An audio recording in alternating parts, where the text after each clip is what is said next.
Dari situ diekspor ke seluruh dunia. Bayangkan negara sekecil itu bisa kayanya jual bunga, dan ternyata 90%-nya dari tomohon. Nah, lalu pemerintah minta kepada pemerintah Kabupaten Tomohon, seluruh Kabupaten Minahasa mana itu, untuk kerjasama.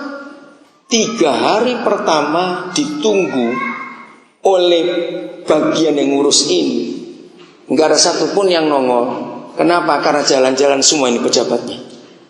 Belanja dulu, hari keempat baru datang, hari kelima sudah pulang. Bayangkan kesempatan begitu indah dibuang. Karena bukan rahasia lagi, Indonesia ini sampai berapa kali diprotes anggota-anggota dewan kalau ke luar negeri bilang studi banding, ngajak istri, ngajak kemenakan, ngajak ipar, ngajak semuanya sudah. Menyedihkan sekali. Saya nggak tahu mau diapakan negara ini sudah. Secara ilmu politik, saudara, karena salah seorang anak saya ngambil S3 di bidang politik di Gajah Mada. Secara ilmu politik, negara yang sudah lebih 50 tahun eksis jadi negara dan tidak bisa membenahi keadilan dan perekonomian, secara hitungan negara itu sudah bangkrut. Dan negara kita 62 tahun merdeka, masih begini keadaannya. Kalau negara ini dikelola dengan baik, saudara, Brunei itu nggak ada apa-apanya, Malaysia itu nggak ada apa-apanya. Kalau dikelola dengan baik, maka itu harapan kami, saya mengatasnamakan rakyat, kepada saudara lah dan kepada polisi lah kami itu berharap. Biarlah tema ini jadi kenyataan. Kalau negara ini dikelola dengan baik, sebetulnya tidak ada rakyat miskin di negara ini. Seharusnya semua rakyat Indonesia nggak perlu bayar kalau berobat di rumah sakit. Seharusnya semua rakyat Indonesia nggak perlu bayar sekolah dari SD, dari TK sampai SMA itu nggak perlu bayar, karena kekayaannya luar biasa. Tapi mental ini yang merusak. Kiranya Natal 2007 dari bagian timur negara ini keluar kebenaran. Bisa berkata amin? Dari bidang kepegawaian keluar kejujuran kebenaran itu. Mari kita baca dulu dari ayat 1 Titus 2. Hebat sekali saudara. Titus 2 ayat yang pertama mulai. Kita akan menemukan kebenaran. Tetapi engkau beritakanlah apa yang sesuai dengan ajaran yang sehat. Laki-laki yang tua, inilah ajaran sehat itu. Laki-laki yang tua hendaklah hidup sederhana, terhormat, bijaksana, sehat dalam iman, dalam kasih, dan dalam ketekunan. Ini kalau diuraikan saudara, luar biasa. Tolong pejabat-pejabat, pegawai-pegawai, pimpinan-pimpinan, coba bongkar 4 hal ini. 1 sederhana, 2 terhormat, 3 bijaksana, 4 sehat dalam iman, ada 6 dalam kasih, yang kelima, dan dalam ketekunan. Kalau semua laki-laki yang sudah tua hidup dalam 6 hal ini, wah itu luar biasa. Ayat 3, siapa yang dinasihati? Demikian juga siapa? Ayo baca kitab saudara, siapa? Perempuan-perempuan yang tua, hendaklah mereka hidup sebagai orang-orang beribadah. Jangan memfitnah, jangan menjadi hamba anggur, tetapi cakap mengajarkan hal-hal yang baik. Ternyata ribuan tahun yang lalu sudah dicatat sikap manusia seperti ini. Kalau kami laki-laki sudah tua, akhirnya hidup itu jadi aneh-aneh. Maaf, begitu pulang perempuan. Kenapa disebut yang pertama jangan memfitnah bagi perempuan sudah tua? Karena biasanya ibu-ibu kalau duduk, begitu duduk diam, pasti ngomongin orang. Maaf, jangan tersinggung dulu saya bicarain. Nah, ini yang perlu kita jaga dalam hidup kita. Firman ini luar biasa. Ayat 4. Dengan demikian perempuan-perempuan tua tadi mendidik perempuan-perempuan muda mengasihi suami dan anak-anaknya. Ayat 5, hidup bijaksana dan suci, rajin mengatur rumah tangganya, baik hati dan taat kepada suaminya, agar firman Tuhan jangan dihujat orang.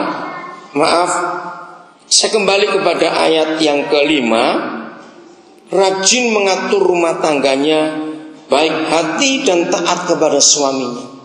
Suatu hari, saudara, bersama dengan seorang pendeta namanya Ibu Christine Here, dia dari Sumba.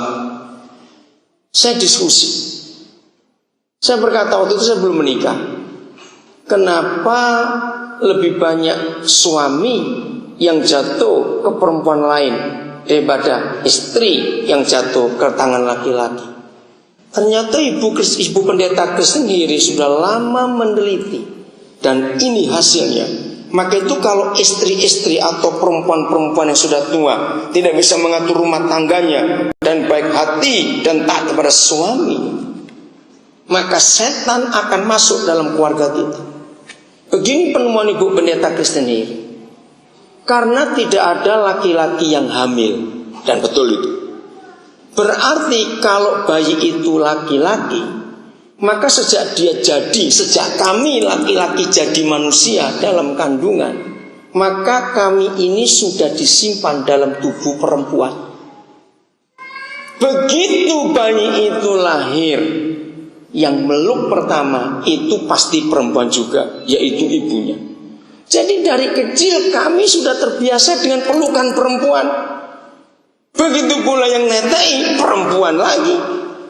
Begitu kami mulai belajar jalan, yang kalau toh dia ngasuh, pasti pengasuhnya perempuan. Kalau nggak kakak perempuannya, mungkin tantenya perempuan lagi. Begitu kami masuk TK, hampir nggak ada guru TK laki-laki, ketemu perempuan lagi.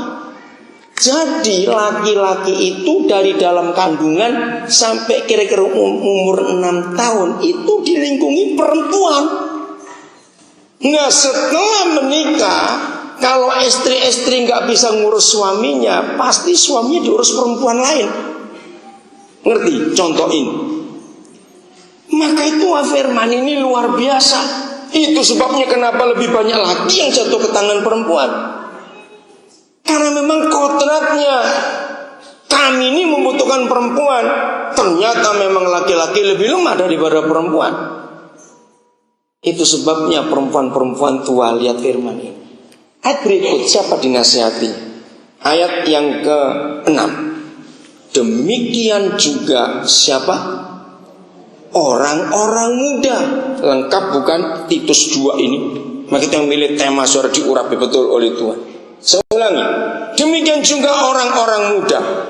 Nasihatilah mereka supaya mereka menguasai diri dalam segala hal. Ranking 1 yang menghancurkan Papua adalah pemuda mabuk. Ranking 1 di papan AIDS di Papua adalah orang muda yang tidak bisa menguasai diri dalam hal free sex. Maka itu kalau firman Tuhan ini kita perhatikan baik-baik, Papua akan dipulihkan total. Katakan amin, saudara. Dimulai dari laki-laki tua, perempuan-perempuan tua, orang-orang muda, semua dipulihkan. Contoh saja, apa susahnya pemerintahan Papua, baik provinsi maupun kabupaten, membuat perda melarang miras? Apa susahnya? Toh tinggal tekan saja pimpinan-pimpinan itu. Ternyata uang dibalik semuanya ini.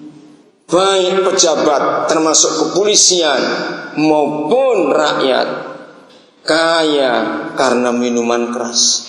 Betapa jahat kaya di dalam penderitaan orang lain. Ini yang terjadi.